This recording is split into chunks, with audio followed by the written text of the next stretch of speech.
Welcome to our town hall.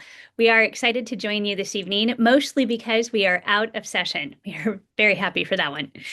We've got Senator Mike McLane with us and Representative Mark Owens, and I'm Vikki Breese-Iverson. So we're going to jump right into it and just give a little overview of what we got out of session, what we came out feeling like we accomplished, and then take some questions at the end. They elected me to start, so starting. The things that I worked on this session were we worked on some housing issues. We did have a couple of good bills come out of the Housing Committee that got passed from the House to the Senate, and then they did a little amendment on the Senate side, and they went out the door. Both of those measures that came out of the session this time are great opportunities for communities to be able to get land to put houses on, which we've said forever that we can't build houses until we have some land to put them on. And when we can in fact get to that stage, that's when we start to be able to see the market kind of correct and have some affordable housing in Oregon, which we need. So we're excited to see that we've got a couple of opportunities. In my opinion, I think that rural Oregon probably didn't get as good as we could have in some of those conversations and what the end goal was. So what we've got is a commitment, and we're going to work with Senator Nash, who is also in Eastern Oregon and part of the Housing Committee on the Senate side. We're going to do some tours this summer. We're going to expand what it is that rural Oregon really needs to build homes. And we look forward to taking what we did this session and building it and bringing back something at the end of next session. I can't believe I'm talking about next session already, but getting into what's next for housing. And we do have a great stepping stone. Communities, cities will be able to right now look at ways to expand their urban growth boundary. We started that conversation at the end of the long session. We put some language together that would allow some cutting of red tape and then some literally getting chunks of land that we can bring into the UGB. Did some tweaks on that this time. We've got some communities that are going to be able to take advantage of that. But also we needed to go another step. So we're not done with that one yet. Probably the thing that I'm most excited about that we got out of this session is what I call the farm stores bill. The farm stores bill is really centered around your pumpkin patches and your other communities that have maybe a flower festival. There's a lot of communities that are seeing the farm stores pop up, and in that farm store you can have the produce that is grown on that farm, and then also the opportunity to sell things from other local producers, and then have a little bit of the store that has what we call the knickknacks or the specialty items. Those are included for like a bottle of water or a Diet Coke. Those are all things not produced on the farm or in the local area that really the counties were in a place where they weren't able to permit these stores to carry those kinds of things. So we really tackled that, and we started that last session. It didn't get very far, but we had some promise from the agency to do some rulemaking. They went about doing some rulemaking after last session, and they really messed it up to the point where the governor came in and told them to stop by executive order. She told them to quit doing the rulemaking. They were headed in the wrong direction. We brought the stakeholders to the table. We brought the agency to the table, other elected officials to the table, and I think we came out with the right approach this time. We were able to get it across the finish line this session, and now farm stores will be able to get a permit from their counties. Counties were at the table. They wanted to work with us to make sure that they had the opportunity and the scope of what to address in the permit process. So it was a really collaborative group of folks that came together, and honestly, there's probably some on the far side of the issue that are upset at us and some on this far side of the issue that are upset at us. And if we've got both sides upset of us, then we probably did something right in the middle. So I think I've talked long enough. I'm going to go ahead and let Representative Mark Owens take over, but we'll be here for some questions at the end. Thank you, Representative Vikki Breese-Iverson. Only 5 minutes, so I think she's setting the bar. Good evening, all. Thanks for joining us. Yeah, a little bit of a session recap that we're trying to do with you guys and take some questions. Um, 35 days. It was a whirlwind. The first week seemed like it was a month long, and then it picked up speed after that. But it's The session, as you guys know, is was sold to the voters of trying to be technical fixes and budget reconciliation. Unfortunately, it seems to evolve every short session to be more and more larger policies and more political angling for elections. And we saw that once again. One of the big ones that I've talked about on my newsletters and that you guys have seen on social media and in different publications was the moving the referendum to repeal the gas tax from November to May. That manifested itself into Senate Bill 1599. Our senators did a little posturing and didn't show back up one evening to keep that from being, I think, first read on the Senate floor to bide us some time in the House. It didn't work its way through the process in the Senate and ended up on the House floor. We did the same thing. We took off one afternoon to try to buy some time and to regroup. And our goal there all along when the Senate and the House was to make sure that referendum would stay in November because we believe it's a total political angle on our Democrats to get that off in the November election, mainly by our governor. She doesn't want that tax vote also associated with her running for governor against a Republican candidate, whoever that might be. So that's the whole reason it is there to be in May instead of November. At first, when the 250,000 signatures were verified by the Secretary of State, the government came out and said, we are going to redirect, repeal, and regroup. So she is going to redirect funds in ODOT to cover the basic necessity needs for the rest of the biennium to get through into 2027, where she said she would regroup a bipartisan group of people to try to figure out how to fund ODOT. And surprisingly, that's what the three of us have been saying for over a year. There's plenty of funds in ODOT.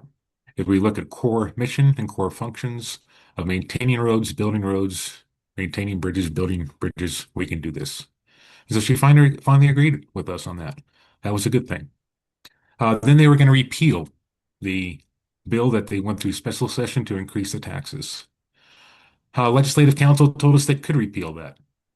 But then more people looked into it. An attorney general in 1935 ruling said they could not repeal that. That it would have to go to a vote of the people because there were signatures gathered to put it on the ballot. So they had to regroup. And they regrouped and they said, okay, if we can't repeal that, how do we keep it off the November ballot? Well, they'll move it to the May ballot. So they went forward and brought a bill to move it to the May ballot. The Secretary of State at that time said, if this bill is signed by February 25th, we can get it on the May ballot. But if it's after that, we can't. So they changed their course once. They were going to repeal, found out they couldn't repeal. Then they were going to move to February 25th. And as we got closer to February 25th, the Secretary of State came out and said, oh, well, we can probably get that done if we get it by March 8th. And so the goalposts kept moving. And those of us in the minority were talking. And it became evident we are not going to win this political conversation in this arena that we call our legislature because they'll keep changing the rules. They'll keep changing the goalposts. So we asked some, smarter people, and they said your best attempt is to push it out past May 25th and have a legal challenge on it. So that changed our goal. The best way to keep it on the November ballot was to put the Secretary of State in the bind and also look at a third branch of government, the judicial branch. So that's what we collectively decided to do, and we move forward on. The lawsuit, I think, got a hearing today. The judge says he's going to release more information tomorrow on his decision. So we're hopeful that we keep it on the November ballot. So that was one of the big political conversations of the session. Just wanted to give you guys an update that our goal never changed. We still, with you guys, support that being a November ballot and hope that can happen. Some of the exciting things that happened in session is we got more fairground funding. So the legislature was supposed to give 1% of lottery funds to fairgrounds. But sometime in the past, they put a cap on that, not to exceed, I think, $153 million. So fairgrounds typically would receive $50,000 to $55,000 a year each. Uh, when the Motor Center conversation started, early on in session, there was some conversations in some of our offices that said, is the Motor Center going to resonate with Eastern Oregon? And I said, Most people understand that the Motor Center's good, the Blazers are good, but putting that type of money might be a tough sell for some of us. They said, well, what can we do?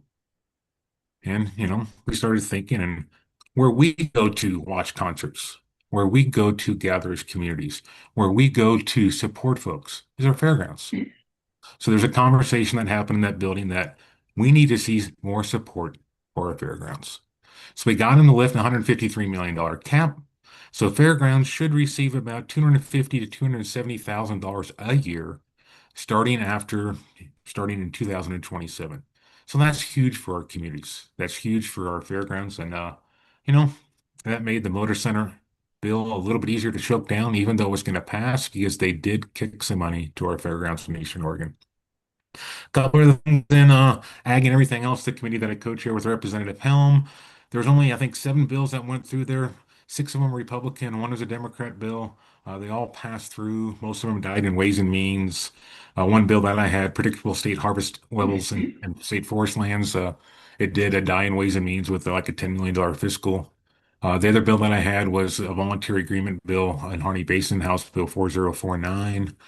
After we had a public hearing there, water law attorney and myself met with the governor's office and ODF and not ODF, Oregon Water Resource Department for 9 hours to come up with a better memo on what a volunteer agreement needed to have and should have in Harney Basin. It's the whole reason we needed the bill. We're finalizing that, and that should be out. So that'll be a win. We did secure FFA funding. We did secure wolf compensation funding, fairgrounds, City of Vale. All in all, with a very tight budget, Eastern Oregon did very well. With that, I've talked longer than Vikki, Representative Vikki Breese-Iverson, so kicking off to Senator McLane so he can close out with the longest opening. Thank you. Yeah. Hey everyone, I'm Mike McLane. I serve in the Senate for District 30, which is made up of House District 59 and House District 60. And in the Senate, we, of course, had a lot of bills. I think overall in this short session, I heard 300 bills. It was enormous. And session really started the leadership of the House and Senate had us in legislative days for 3 days in mid-January, and they introduced bills there that got into committees and committee bills. And so it really was a lot to do day one with to keep track of what was moving in committees. Now, I serve on the Judiciary Committee and the Revenue Committee in the Senate, and then I'm on Ways and Means along with Representatives Owens and Breese-Iverson. I also serve on two subs, capital construction and transportation economic development. So really in those committees on the budget side, we looked at a lot of the grant proposals. The leadership had decided that they're really going to focus on uh, water and sewer kind of treatments. And so we were able to uh, get through advocacy to get the city of Vale $3 million for their treatment plant. We also were able to advocate for uh, in Terrebonne and Representative Breese-Iverson really led the way on making sure that that didn't get lost on the list because quite a few things get lost on the list, surprisingly. And I know that Representative Owens advocated for some housing in over there in Baker County, and that was exceptional leadership on his part. So as Mark said, we really tried to focus on the budget side, making sure that the rebalance of ODOT. Now, I would have done some things different. I raised that in the subcommittee. We don't need to bore you, but I'd be happy to bore you if you have an interest in knowing where that rebalance was. On the revenue committee and the two policy committees, there were a lot of bills in both revenue and judiciary. In revenue, I know there's some questions. We can address those in a bit, just about where the estate tax discussion is. We also had, of course, the argument over disconnect and whether Oregon, because we're an income tax based state for the most part, not exclusively, whether we would stay connected to the federal uh, definitions of what's deductible and income and the like. That was passed in HR 1. So over a party line vote, I mean, it was the only bipartisan efforts were those who opposed it, but disconnect did pass, and it was smaller than what first I think folks wanted, um, primarily from the urban areas. We fought that, but in the end, they passed disconnect from car loan interest, for an example, accelerated depreciation, and some qualified small corporation sale on spreading out tax burdens. Because, if you own a small business, your income's usually you know, pretty tough as you're building that business. And then if you sell it, you got an income spike in that one year. So that would level it out. Qualifying businesses, the feds recognize that Oregon disconnected. So, you know, uh, that was about a $311 uh, million increase and in taxes. So on judiciary side, there was a lot going on with all sorts of sanctuary state and uh, bills about what can and cannot be shared, even on the civil side and on private vendors with immigration officials from the federal government. So the one thing I worked on was Senate Bill 1517. It was a committee bill. I was on a subgroup that met, and pretty much all session long, we finally reached an agreement day or two before session ended. And in that particular bill, it said you can have a waiver of liability for recreational activity. So folks called this a ski resort bill, but it applies to all recreational activity, whether it's indoor or outdoor.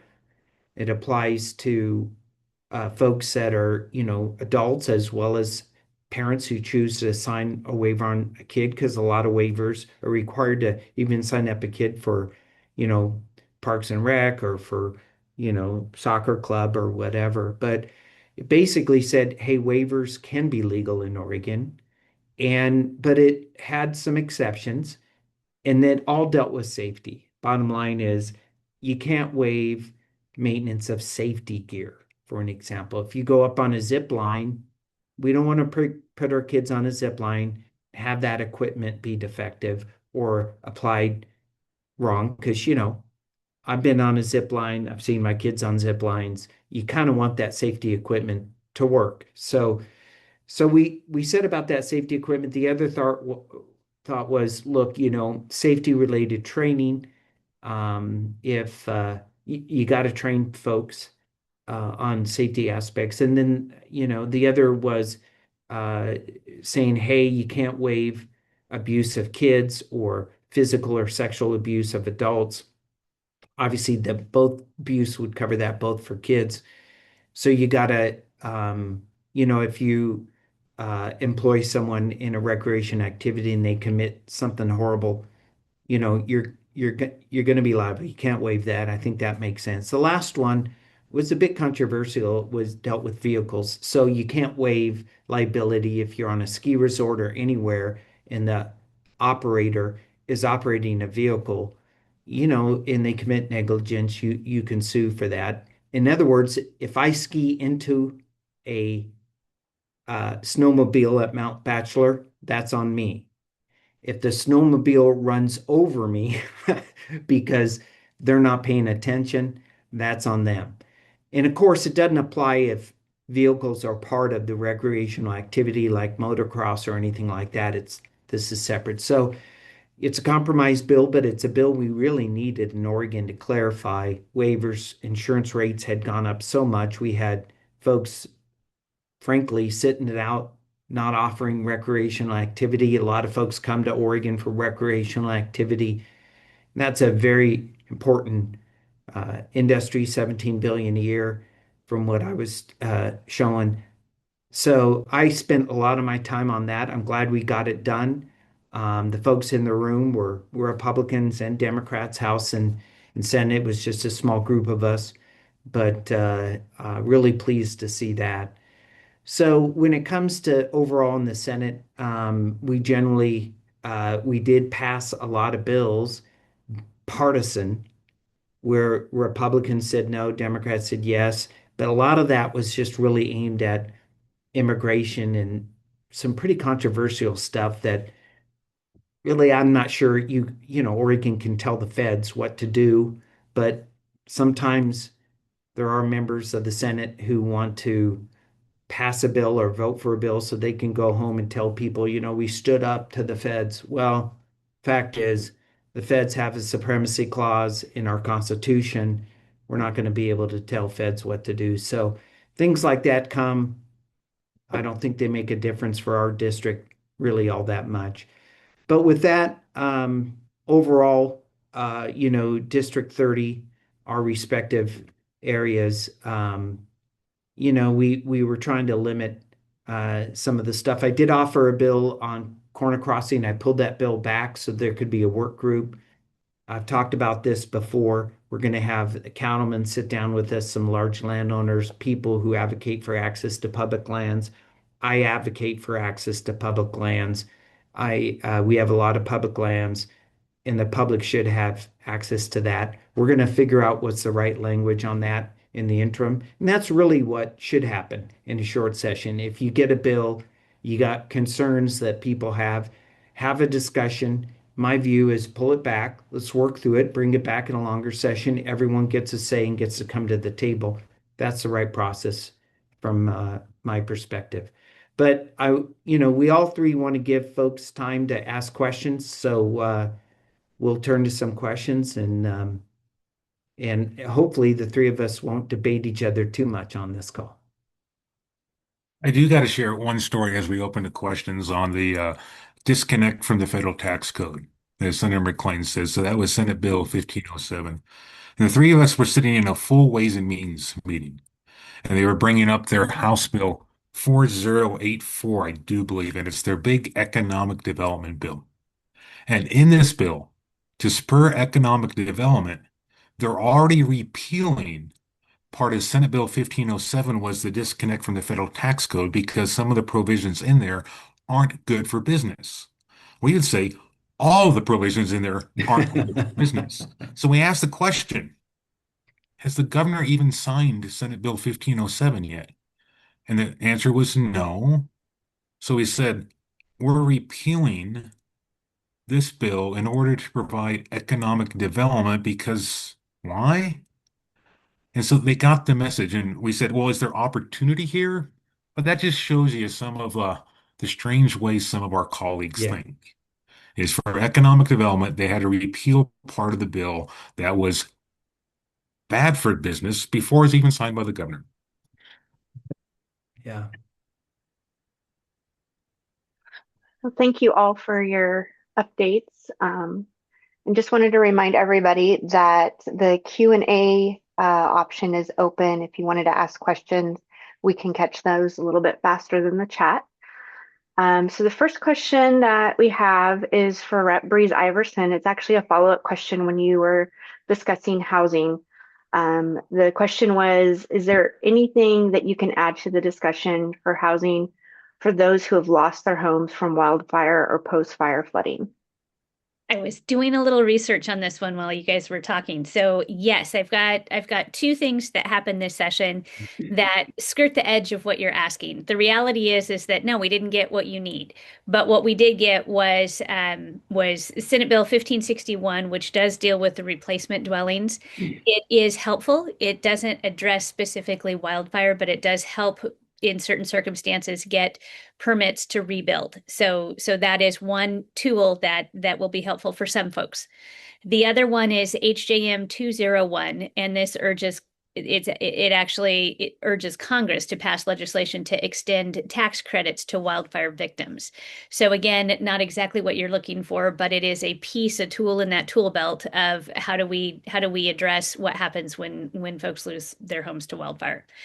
There is still more work to be done. There were some things that happened for those folks during the 2020 fires, the San Am fires, that that were good for folks that lost their home in the rebuilding process. And I would really like to see what we were able to accomplish there spread statewide. And right now it is not, but we're not done talking about it. We will have that again during long session. Thank you. Next question that we have is for Senator McLane. Can you talk more about the estate tax bill that was looking to raise the 2.5 million from the 1 million that we have currently? Sure. And this bill originated in Senate Finance. I'm the vice chair of the committee. The chair is Senator Broadman, who's from Bend area. And there were two parts of the bill. One, I absolutely agreed with, that we should raise the exemption amount from 1 to 2.5 million because of the growth of the values of homes, and so many people, and the data showed the sheer number of people filing estate tax returns, show that it's the volume is people 2.5 or less on an estate. And so much of their value is the homes, which have gone up. So I agreed with that part. He was confined by limitations of Senate leadership and House leadership that he had to make it revenue neutral. We disagreed on what would do that. My view was if people are leaving the state because of our estate tax rate, when you have an estate over, say, $10 million, there's an incentive to relocate or to buy a house in, say, Nevada, which has no estate tax, and then live there for 6 months and a day, change your residency. And so I would say what's revenue neutral is keeping them here. So let's not raise the high end. He, because of political constraints, I think, had to raise the rates on the higher ends. And I didn't agree with that. We tried to amend it. It didn't happen, came to the floor of the Senate. So I took a look at District 30, Senate District 30, and I said, well, let's be honest. How many people do I have in my district who would benefit from raising the exemption amount from 1 million of an estate to 2.5 million versus how many people do we have in this district that are above, 6, 7, 10 million in estates that are not in ranching or timber or farming because they are treated different. They have a $15 million exemption. Now, how we got $15 million exemption for that, Mark Owens can tell the story. He Representative Mannix, others really worked on that. So, so they're taken care of. So when it came to a vote on the Senate, I said, look, I'm going to vote for this. I'm going to plug my nose and vote for this. There's an initiative out there that wants to take away the estate tax completely. There's a lot of good reasons for doing that. But at the end of the day, I took the vote to benefit my district because I believe that based on the numbers, the vast majority of people who file estate taxes are 2.5 million or less. And the folks who are not in ranching and timber and farming in our district who have those higher estates, pretty small compared to Lake Oswego or Bend or Portland. So that's what happened. It got out of the Senate, went to the House, and didn't have the votes. The votes, I think the resistance came from both political parties. And so I was bummed. It didn't pass. So we still have the law today that's only a $1 million exemption. And I think the voters are likely to have their choice in the fall on whether they want an estate tax or not. The estate tax, the amount of money brought into Oregon by an estate tax is growing because, frankly, land values. And number two, we have an aging population, so we have more folks filing, more estates filing. But let me be clear. I really think the exemption should go up to 10 million. The Fed's having a 14 million exemption. And I get it, it's a compromise, but at the end of the day, there's basis when you have an estate tax, there's a stepped up basis, there's all these capital gains arguments back and forth. But I think in the end, voters are going to have a say with that. And I am going to continue to advocate to raise that exemption. I want to see it at least at 5 million. And now we all disagree, not necessarily here. I don't know, but I think there's lots of arguments about it. But Oregon being the worst place to die in the United States is not good. And we show, and the data is out there, that people with wealth, especially when you have high 401ks or you have value in real estate, non-ranch farming timber, it pays to relocate. So a lot of people are, because that's the incentive. And so we've got to address that. Thank you, Senator. So this is a question for all of you. So I'll let you choose who wants to go first. The question is, what issues from the 2026 legislative session will impact people in Southeast Oregon the most? Mark, you got to take that one. You haven't taken one yet. You're just sitting there. You're not a candy on this call. I am not. Okay. All right. There's a couple. I'll throw one in here because I saw it in the questions. So let's talk about Senate Bill 1539 because that will impact our ranchers and farmers. And am I pausing? You are frozen, but that may please the viewers more than having to look at you. Is that better? Can you hear me now? Is my internet going down? Yeah. So it's Senate Bill 1539, the Prague check bill. So the Prague check bill was tried in 25, passed both chambers. The governor vetoed it.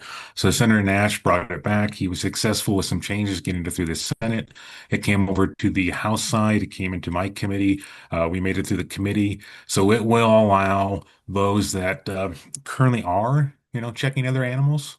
Um, for pregnancy to be compensated. It's a good bill. So right now, you can check your own cows to see if they're bred. You can go check your neighbor cows to see if they're bred. As long as no money has changed hands, that's fine. You can buy an ultrasound.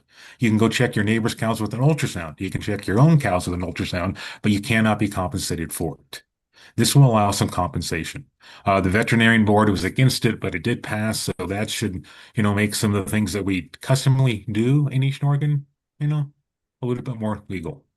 Some of the other things, the one that Rep Vikki Breese-Iverson championed on will probably have a help a lot, and up in some of the areas where they grow produce that can be sold. So the farm store bill is a big opportunity for a lot of our farms.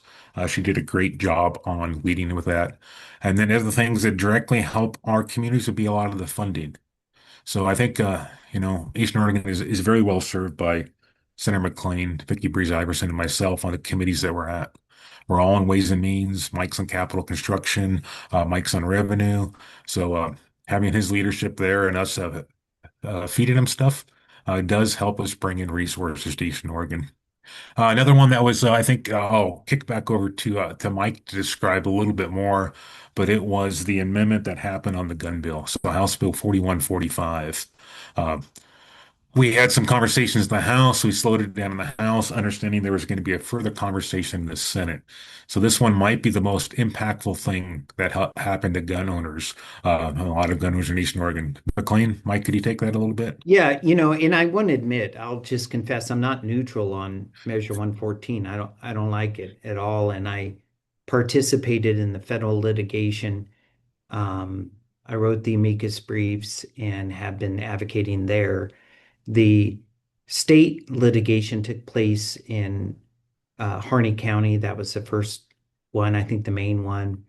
Tony Aiello, who represented the folks there, did a fantastic job. Judge Ratio issued the injunction. He has a very long opinion. You can read it. Very thorough, great job.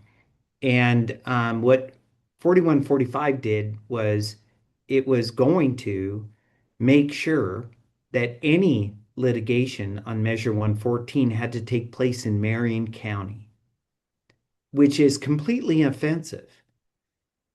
Like our judges are somehow substandard. And so I focused on that mainly because of the precedent setting it would be to pick a Marion County judge over somehow our judges in, Baker County. Judge Shirtcliffe is somehow not qualified. It's so offensive that few things angered me more than that. Also in the bill, they raised up fees for this permit because, as you know, Measure 114 says, hey, in order to even exercise your Second Amendment right or your rights in the Oregon Constitution, you have to have a permit. You have to have permission from the government to exercise your right. And that permit process has all sorts of steps. And so they jacked up the fees on that, raising the cost just to get a permit. They were talking about the length of time where you could just sit around by why some, I'm sure not our sheriffs, but other counties could sit on them. There's a certain amount of discretion to it. This whole permit system is just wrong. And so then after you get the permit, the permission slip from the government that you are morally responsible, that you have qualified mental health, and you've shown that you could actually shoot the firearm and et cetera, all this stuff. Then you have the right to go purchase. And then once you go to purchase, you go through the whole process of background checks, et cetera. And I understand that. That's been federal law for a long time. Oregon has alignment. So that's the issue. It came to the Senate.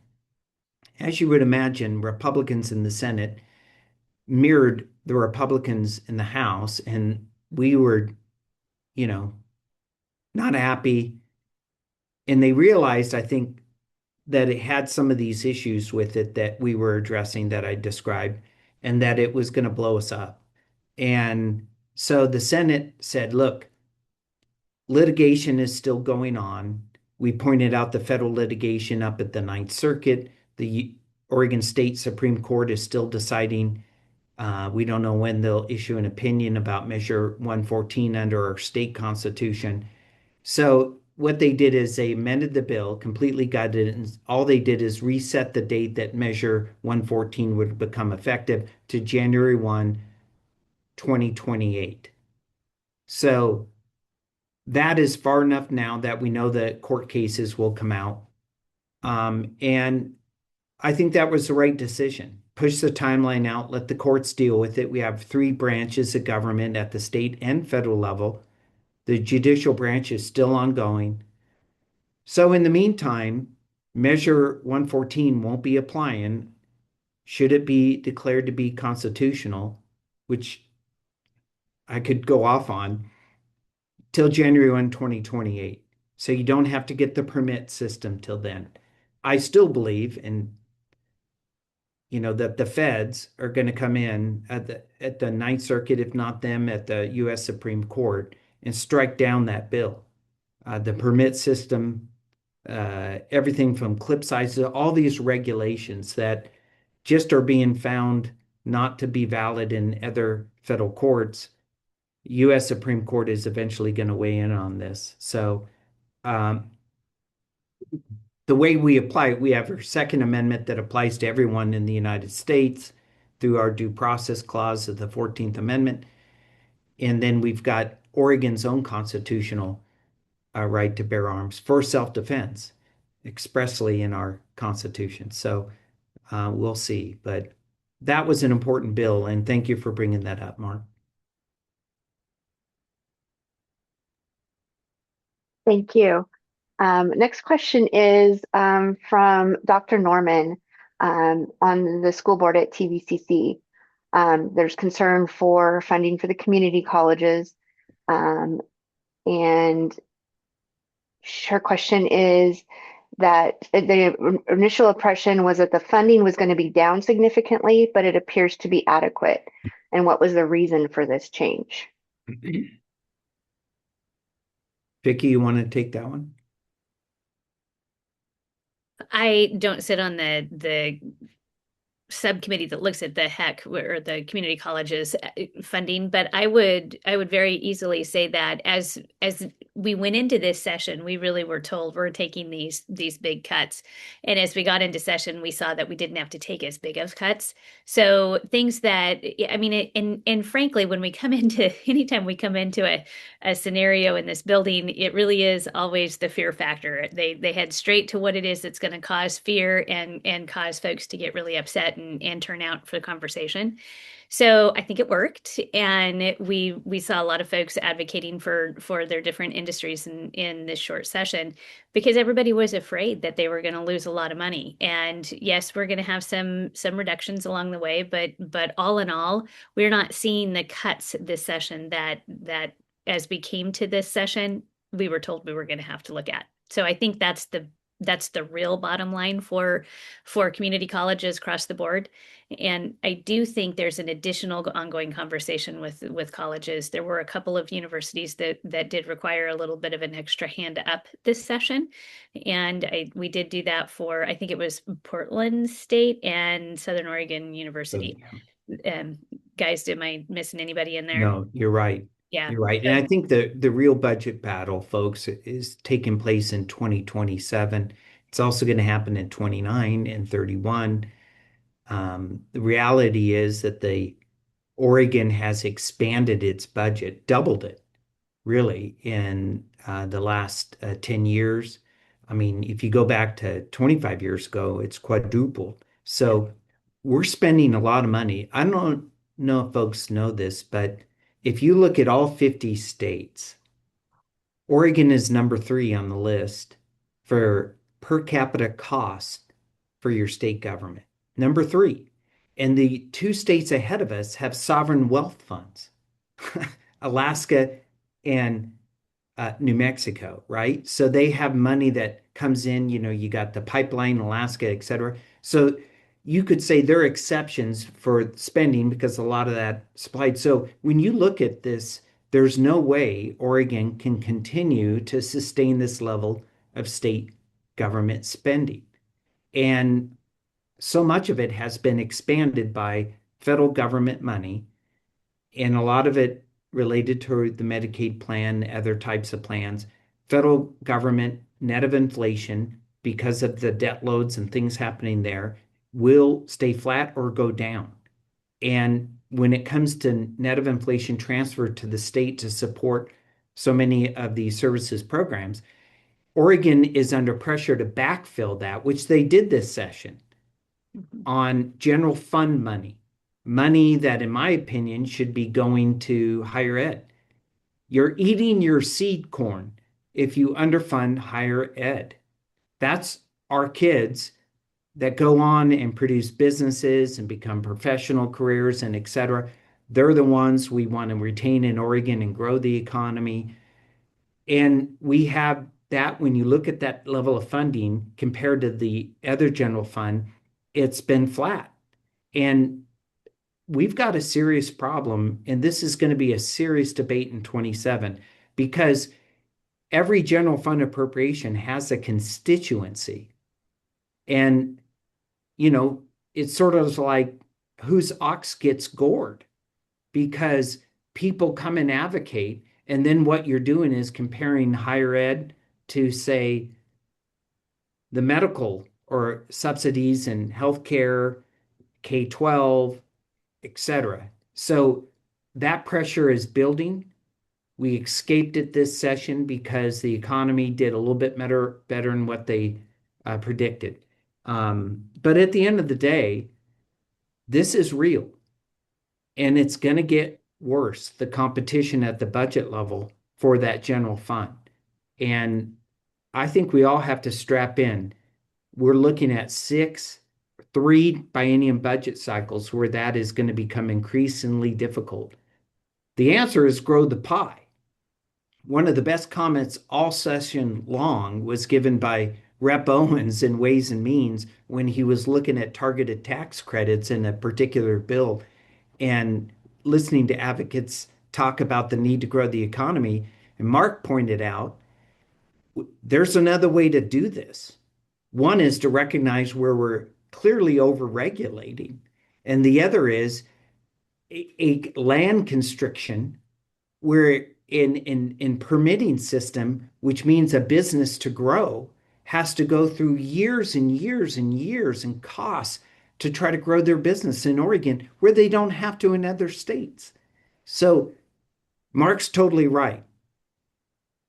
We have to have a holistic view of Oregon and just admit that we're in a pickle. And it's going to take multiple ways in which we address what has become really stagnation in our growth. The only finer point I'd put on that, I agree with both Mike and Vikki. But if you're a frequent flyer to these town halls, which we hope you are, you heard us talking about the revenue forecast from 25, the whiplash we've been receiving. So at one time, we had to cut 890 million. Revenue forecasts the last 2 quarters, as Mike said, have gone up. The revenue forecast we got the first week in session was a couple $100 million up. And then our Democrat colleagues, as we've been talking about, brought in the revenue raising of disconnecting from the federal tax code, which brought in 330 million. So right there, you add up 330 million plus 200 million, you got 500, you got a lot of money. So they're able to get away without some of the cuts they were projecting, as Vikki said, the ones that get people excited, community colleges. And so they were able to keep that from occurring in a short session. But Mike's right. The day of reckoning's coming. It is. And we're going to have to figure out what are the core services that we need in Eastern Oregon. What are the core services we need in Oregon? We have to figure out how we can advocate those and be at the table. So I will add this. If you look at Vikki's bill, which, Mark and I were on, but Vikki was the champion for it, to give relief to folks on farms for farm stores and things like that, is addressing an issue that regulation had stymied. And it allows people to make more money and allows them to provide more. And so that is a microcosm of what we need to do. And guess what? Our farmers and other folks who take advantage, of 4153, the bill that Vikki championed and we all supported, they're paying taxes. So there is a way to address two sides to this handshake, if you will, budget reform and revenue reform. And of course, the best revenue reform is grow the pie. So,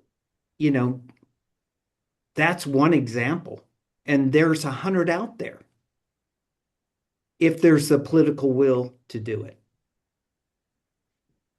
I would thank you. That was super sweet comments on the bill, so I appreciate that, and I totally appreciated your guys' support on the farm store bill. I think if we look at what is happening right now in Oregon, it's kind of interesting because for years Republicans have said, hey, we got to get the regulation out of the way so that we can get the business happening.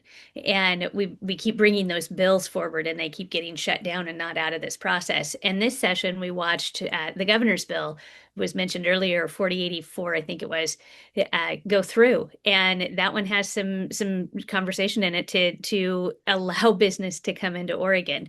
Does it go far enough? No, but it does actually, it's an acknowledgement from the other side of the aisle that Oregon really isn't open for business. And we've got to be open for business so that we can attract business here. We can make the pie bigger and we don't have to tax to death those of us that are in this state right now. 100%, we've got to keep pushing on that. And I think we're starting to see a little bit of that from the other side of the aisle. Hopefully that domino effect will keep going and we'll see more of that in the next session. And when we talk regulation too, the three of us, and nobody that I know of is actively seeking to lower regulations when it comes to public health or regulations on pollution or any of that, right? Where no one is saying, hey, we want to go back to the 50s and the 60s era when those sort of abuses were done. No one's arguing for that. What we're arguing for is the layer upon layer upon layer of permitting requirements. And I'll give you a good example. And this one I know can be controversial, but there's a lithium deposit out there in Malheur County. And I was talking with the guys that are doing some of the drilling. I forget what the company name is, but anyway, they were talking about just the permits that required to get some of the preliminary drilling done. This isn't mining, right? It's just, and ODF slapped a mitigation requirement on them for sage grouse habitat. And of course, ODF and W says, hey, this is what we believe is needed, right? And it doubled the cost. And so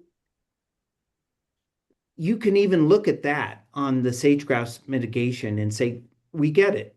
There's going to be mitigation. But literally, the same amount of money you're putting in drilling these holes is going to mitigation, which just goes to an agency to, so there has to be a balance. And this is the type of balance. I know that is somewhat controversial, but I'm also looking at it just going, I don't know how this makes sense. So to follow up on that one, if we're going to go down this rabbit trail, so the Paramount Gold Mine been in conversations at ODF and W and those crew now. I mean, the conversation started in 2011. And now today we sit with ODF and W, their first sage grouse mitigation estimate from the person that, sells the credits was $25 million. So ladies and gentlemen, this is a gold mine that'll be on 485 acres that's underground, that has a term length of 14 years, that's in non-core habitat. Two different studies have been done on sage grouse in that area, one by the BLM and one by a consultant group that ODF and W recognizes. They found 0 birds and literally 1 turd. And the mitigation first blush was $25 million. That's an expensive dropping. Yeah. So I mean, that's the kind of things that we're talking about is, we have to keep our mining, we have to keep our natural resources businesses here. And some of this stuff just doesn't pass the red face test. It doesn't. And we met with Paramount and Debbie Colbert, and the director of Oregon Department of Fish and Wildlife, met with us today. Uh, and I mean, we're going to get it figured out. But I mean, you shouldn't have to spend an inordinate amount of time clawing but oh well. It is 6:53, ladies and gentlemen. Should we do a wrap up? Any other questions that didn't get asked, Stacy?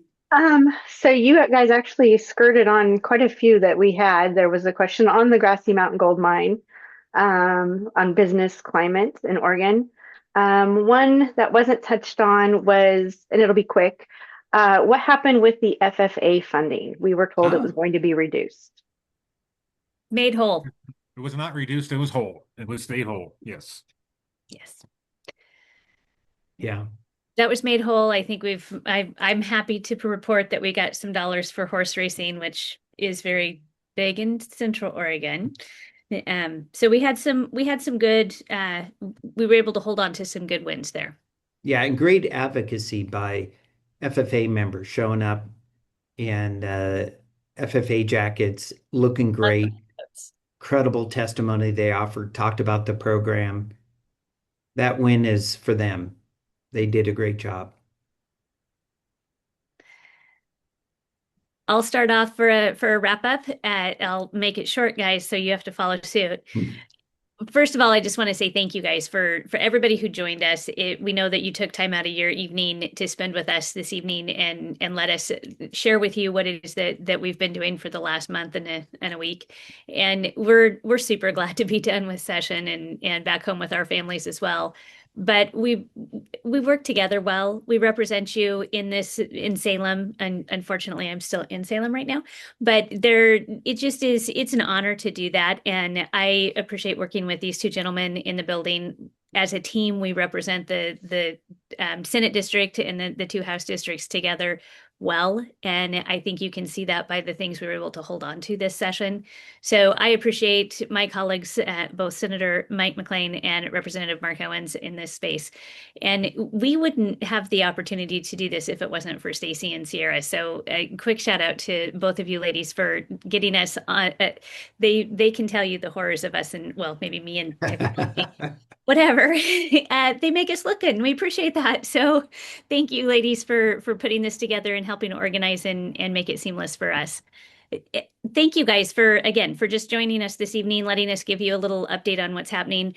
I think I'm going to put words in both these gentlemen's mouths when I say we enjoy hearing from you. We enjoy knowing what's going on in your community. We try to get to each of the communities and things like this. It's not quite the same as standing in the meeting room with you and getting to look at you, but at least we're getting some communication out there and I feel really good about that. But please never hesitate to pick up the phone or drop the email, stop in if you're in town. Would love to always have that open door, and I hope you guys know that. For that, thank you for letting me represent you in Salem. Well, Rep. Vikki Breese-Iverson took everything that if I would have said if I would have gone first. Good job, Representative. And it just, yeah, the three of us now, this is our second session working together since Mike's been back in the building, and it clicks. It does. We each have our own specialty with not a whole lot of overlap, except in the ways and means, which is very important. So I'm very, very happy and pleased to work with Senator McLean and Rep. Vikki Breese-Iverson and representing you guys. They do a great job in that building. Uh, Never want to look in the past too much, so we are looking towards the future. 2027, we're going to start talking legislative concepts and bills already. Uh, and as Rep. Breese-Iverson said, we don't know what you're thinking unless you tell us. It's okay. Be harsh, be whatever, but reach out to us. We'll get together with Stacy and Sarah and try to do these on a regular fashion during the interim. But 2027 priorities, one of mine or two of mine, one will be bill limits. We never got to bill limits in the short session. I sat down with Representative Paul Evans, who is a big opponent to bill limits.